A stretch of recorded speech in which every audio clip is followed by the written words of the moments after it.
بسم اللہ الرحمن الرحیم وصلی اللہ وسلم علی نبینا و مولانا محمد وعلی آلہ وصحبہ اجمعین۔ واتبعوا ما تتلو الشیاطین والی آیات کا اب تک تو صرف مرادی ترجمہ ہوا ہے، اب ہم اس کی تفصیلی کرتے ہیں۔ یہود بے بہبود نے کتاب الہی کو پس پشت ڈال کر شیطانوں سے جادو سیکھا، اس کی پیروی کرنے لگے۔ اصل میں دیکھو، جادو کا اتباع اور ایسے کرشموں کے پیچھے پڑنا، خلاف نظام خداوندی چلنا، یہ یہودیوں کی طبیعتوں میں راسخ تھا۔ ان کی گفتگو یہ بھی جادو کے اثر سے خالی نہیں تھی۔ کس طور پر؟ جادو ملمع سازی کو کہتے ہیں، حقیقت کچھ اور ہو اور اس پر پردہ ڈال دیا جائے، ظاہر کیا جائے۔ اسی طرح وہ بات بھی ایسی ہی کرتے تھے۔ کیسی؟ کہ صورتاً ظاہراً تعظیم و تکریم کے الفاظ استعمال کرتے تھے، اور حقیقت میں مقصود اہانت اور تحقیر ہوتی تھی، جیسے راعینا، السلام علیکم وغیرہ۔ حقارت پر تعظیم کی ملمع کاری کر کے بات کرتے تھے، اور ابھی بھی ایسے ہی ہیں۔ ان کی باتیں میٹھی میٹھی چکنی چپڑی رہتی ہیں۔ کاش کہ ہمارے زمانے کے ولاۃ امور کو یہ آیات اور اس کے بعد والی آیات سمجھنے کی توفیق ہو۔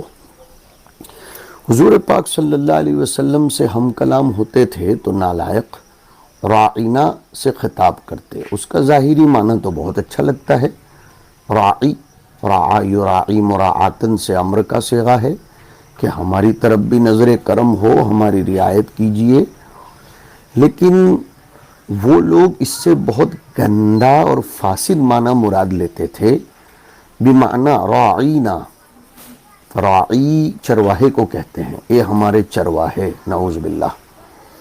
اور مسلمان بھولے تھے، سادہ لوح تھے، وہ الفاظ کی زد میں آ جاتے تھے۔ اسی لیے تو آگے کہا گیا کہ یا ایھا الذین آمنوا لا تقولوا راعنا، اور یہی معنی مراد لینا ہو تو کہو انظرنا۔ تو بہت سے مسلمانوں کو ان کی اس فساد نیت کا، فساد معنی کا علم نہیں ہوتا تھا۔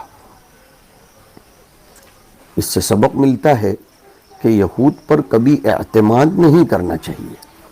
ایک بات اور سنیے، شیاطین جس جادو کی تعلیم دیتے تھے وہ کھلم کھلا کفر اور شرک تھا۔ اس میں بولے جانے والے ٹونکے، اس میں کیا جانے والا عمل، یہ استعانت بغیر اللہ پر، غیر مفہوم کلمات پر مشتمل تھے۔ نیز وہ اموات کی ارواح کو اللہ کے برابر سمجھتے تھے، اور ارواح اموات میں افعال اور تأثیرات کو ثابت کرتے تھے، حالانکہ افعال اور تأثیرات اللہ کے ساتھ خاص ہیں۔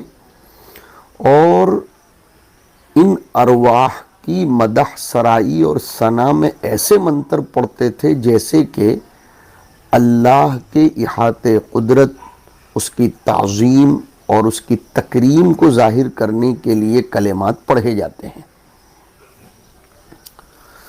جادو سیکھنا سکھانا میں تفصیل کروں گا، ابھی مختصر یوں سنیے۔ حضرت تھانوی رحمۃ اللہ علیہ ایک جگہ فرماتے ہیں کہ اگر یہ شبہ کیا جائے کہ جادو تو حرام اور کفر ہے، باقی اس کا جاننا اور شرعی ضرورت کے تحت اس کا سیکھنا، خاص طور پر جب کہ اس پر عمل کرنے کی مخالفت بھی ساتھ ساتھ ہو، تو حرام نہیں ہے۔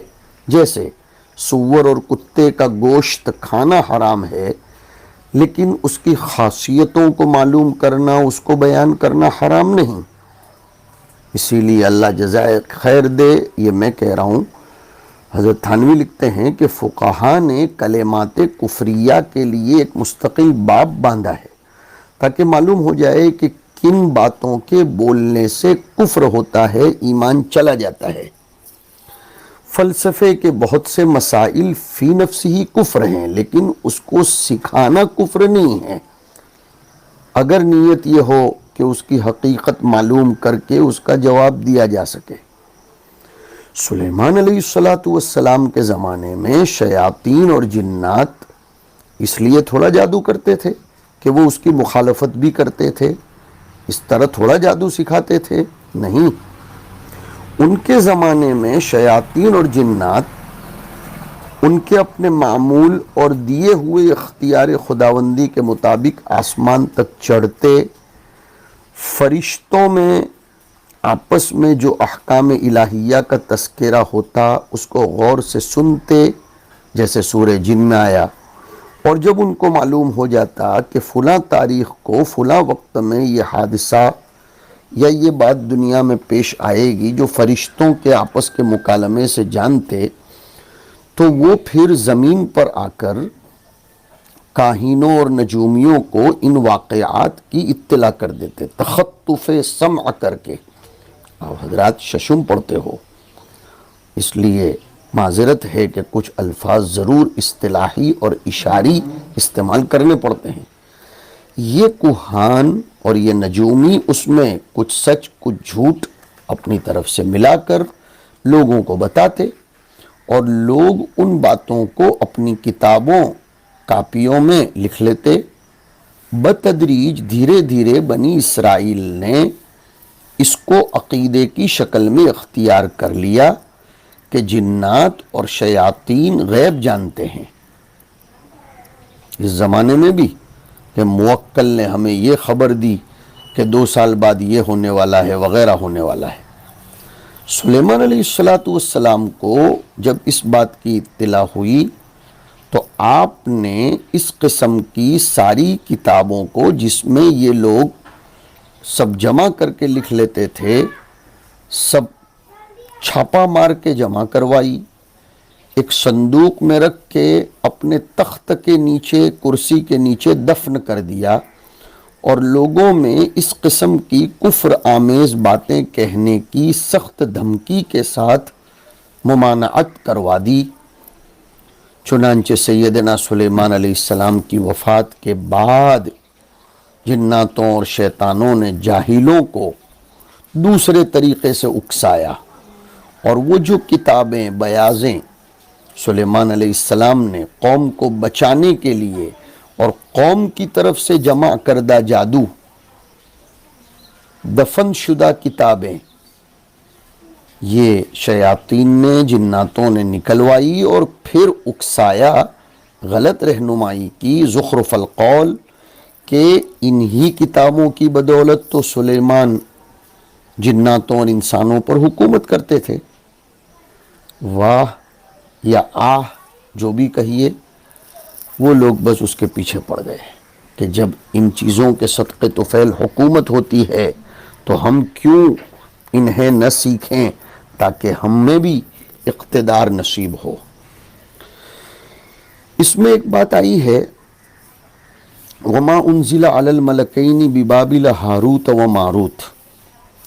ہاروت اور ماروت کا جو قصہ یہود کی من گھڑت اور ان کی کتابوں سے لیا گیا ہے، محدثین اس قصے کو باعتبار روایت کے غیر مستند اور غیر معتبر قرار دیتے ہیں، لیکن متکلمین باعتبار درایت کے اس کو غیر معتبر کہتے ہیں۔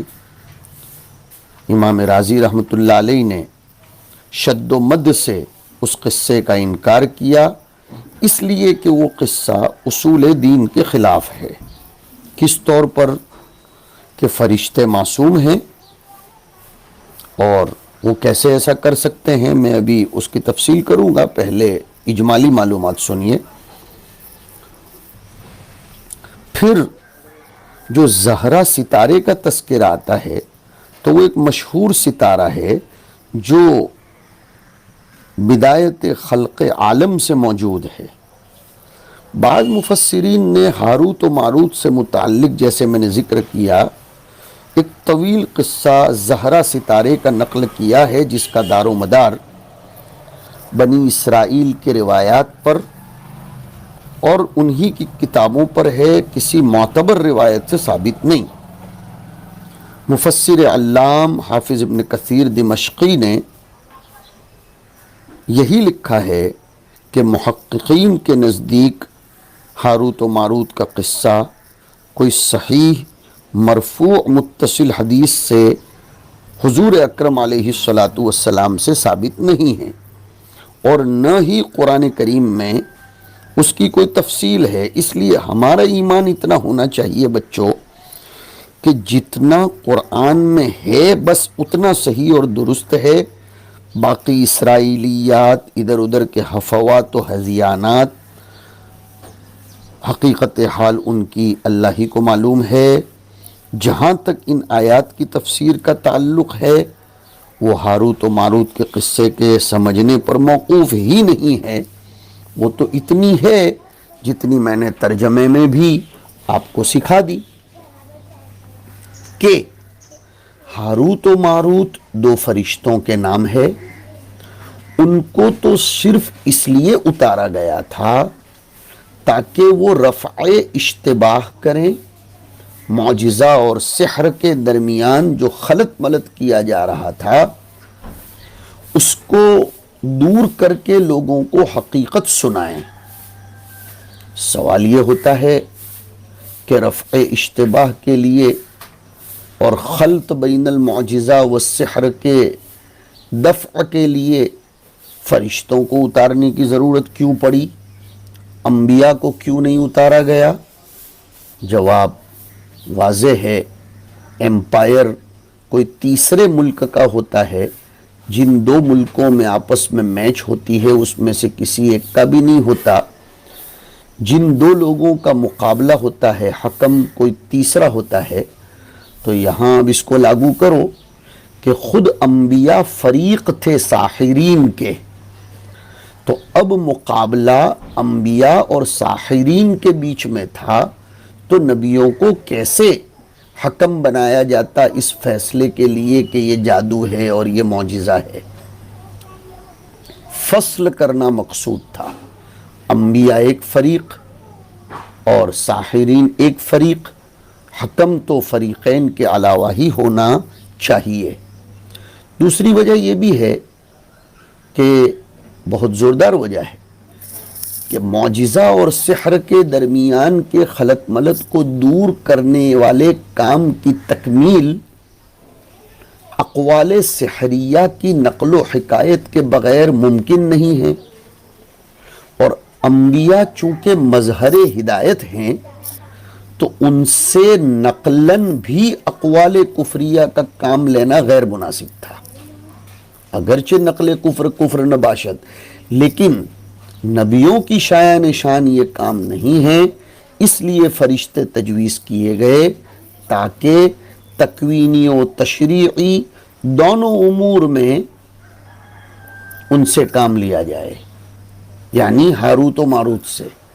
انبیاء سے تو علیہم الصلاۃ والسلام صرف تشریعیات کا کام لیا جاتا ہے، اور یہ اقوال سحر کی نقل و حکایت من وجہ تشریعی اگرچہ تھا، لیکن اس میں احتمال قریب ظاہر میں عمل بالسحر کا تھا، تو عمل بالسحر کا تسبب احتمالاً اور ظاہراً بھی نہ ہو، اس لیے نبیوں کو سبب اور بالواسطہ یہ بنانا بھی پسند نہیں کیا گیا۔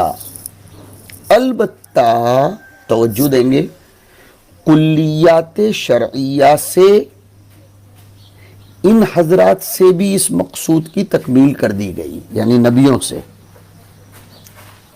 نبیوں کے پاس کلیات شرعیہ کہلوا دیے گئے، جزئیات کی تفصیل فتنے کے احتمال کی بنیاد پر ان کے ذریعے سے نہیں کی گئی۔ جیسے بہت آسانی سے سمجھو، نبیوں نے کلیہ بتایا کہ رشوت لینا حرام، سود لینا حرام، مگر وہ رشوت کے طریقے نہیں سکھاتے، کیونکہ اس سے تو لوگ ترکیبیں سیکھتے ہیں.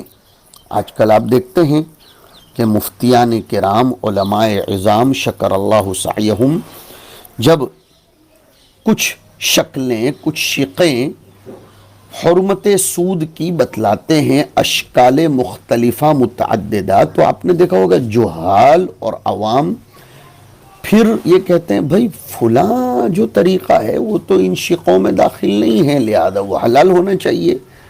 تو اس لیے نبیوں نے جزئیات نہیں سکھائے. یہ ہاروت و ماروت جو دو فرشتے تھے علی القول الراجح، انہوں نے اس طرح کام کیا جیسے کوئی عالم اگر یہ دیکھے کہ جہال اکثر نادانی سے کفر کے کلمات بک جاتے ہیں، اس لیے تقریراً اور تحریراً ان کلمات کو جو ان کے زمانے میں شائع اور زائع ہوں جمع کر کے عوام کو مطلع کر دیں. بس ملکین نے اسی طرح کام کیا،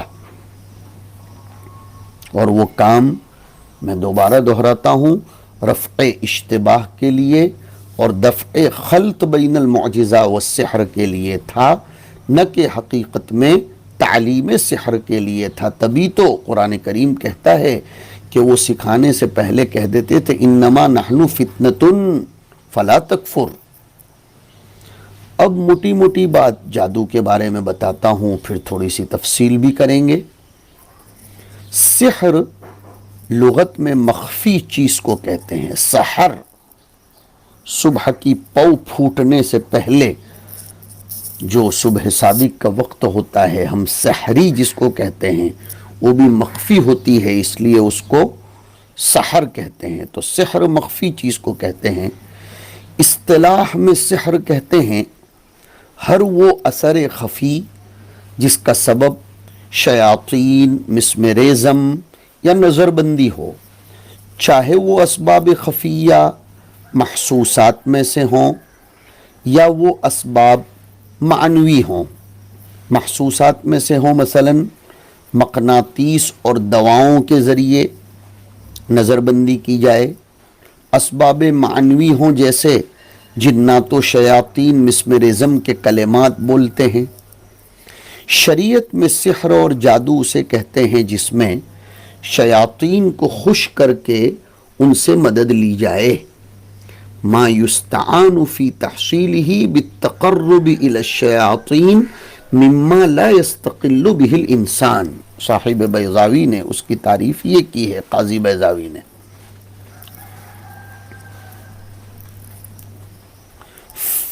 فرعون کے جادوگروں کا جادو نظر بندی تھا. دلیل سحروا اعین الناس، خیالی تھا، یخیل الیہ من سحرہم. اور یہاں جس جادو کا ذکر ہے اس سے شیطانی اثر سے کی جانے والی نظر بندی ہے. سحر کی ایک قسم یہ بھی ہے کہ کسی چیز کی حقیقت ہی بدل جائے. ایک سحر نظر بندی کا ہوتا ہے، ایک خیالی ہوتا ہے. میں نے اس کی طرف اشارہ کیا، سحروا اعین الناس اور یخیل الیہ من سحرہم. لیکن ایک قسم یہ بھی ہے کہ جس میں کسی چیز کی حقیقت ہی بدل دی جائے. اب امام راغب اور جساس سحر کی وجہ سے تبدیلی حقیقت کو نہیں مانتے، لیکن جمہور علماء کے یہاں سحر کی وجہ سے انقلاب ماہیت عقلاً ممکن ہے، جب تو سحر کی وجہ سے اس قسم کا رد و بدل ممکن ہے. دلیل کعب احبار یہ کہتے ہیں کہ حضور پاک صلی اللہ علیہ وسلم نے فرمایا لولا کلمات اقولہن لجعلتنی الیہود حمارا. وہ کون سے کلمات؟ اعوذ باللہ العظیم الذی لیس بشیء اعظم منہ، اعوذ باللہ العظیم الذی لیس بشیء اعظم منہ، وبکلمات اللہ التامات التي لا يجاوزهن بر ولا فاجر، وبأسماء الله الحسنى كلها ما علمت منها وما لم أعلم من شر ما خلق وبرأ وذرأ. معطا کی روایت ہے باب التعوذ عند النوم کی.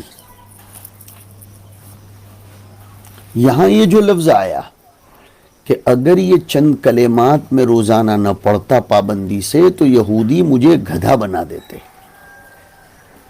اگرچہ گدھا بنانے کا معنی مجازی طور پر بے وقوف کا ہوتا ہے، مگر بلا ضرورت حقیقت کو چھوڑ کر مجاز کی طرف کیوں رجوع کیا جائے؟